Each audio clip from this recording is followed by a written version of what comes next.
지금 국내에서 금융회사 중에 제일 좀 문제가 되는 곳, MG손해보험인데요. 매각 여러 차례 하려고 그러고 최근에 메리츠화재랑도 계약을 했었는데 결국엔 철회를 했어요. 결국에는 금융당국이 가교보험사 설립 절차에 들어간다. 가교보험사가 뭡니까? 예, 가교보험사 사실상 인수회사를 설립을 하는 것이죠. 예. 사실 세 차례나 공개 매각을 시도했는데 유찰이 돼가지고요.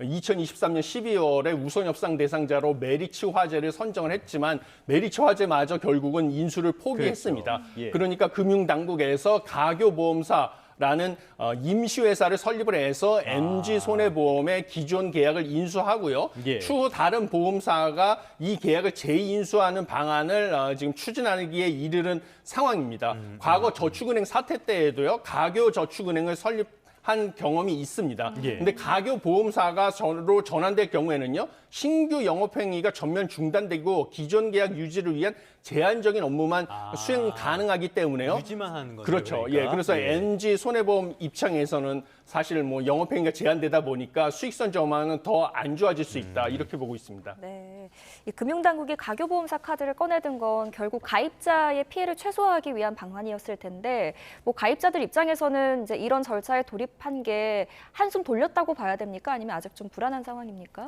예, 사실 뭐 불안한 상황은 여전히 지속되고 있다 이렇게 네. 보고 있습니다. 예. 사실 예금보험공사가 자산과 부채를 임시로 관리를 하다가요. 대형 손보사로 계약을 넘기거나 제3자 매각을 추진하는 과정으로 넘어가는데요. 이 과정에서 기존 보험료나 보험금 등은 그대로 승계됩니다. 그렇지만 이전되는 다른 보험사와 상품 구조가 같지는 않아서 기존 계약 내용대로 보장받기는 어려울 거라는 전망이 제기되고 있습니다. 그래서 그리고 이 과정에서 시간이 얼마나 걸릴지는 의문이기 때문에 사실 125만 명에 달하는 가입자들 입장에서는 불안감은 여전히 좀 남아있다 이렇게 보고 있습니다. 뭐 이번에도 이게 잘 매각이 진행되지 않을 가능성도 있고요. 청산이 들어갈 가능성도 있으니까 불안감은 감출 수가 없을 것 같은데, 사실 메리츠 화재 때 인수 포기가 됐던 것도 고용 안정성이랑 직접 연관이 돼 있어요. MG손보 임직원들의 고용 승계, 이게 문제인데 노조 측에서는 가교보험사 전환에 반대하고 있다고 들었습니다. 왜 이러는 겁니까? 예, 뭐 가장 중요한 것은 사실 이번에 가교보험사로 전환을 하게 되면 아까 말씀드린 것처럼 제한적인 기존 계약 유지를 위한 제한적인 업무만 수행을 하고요.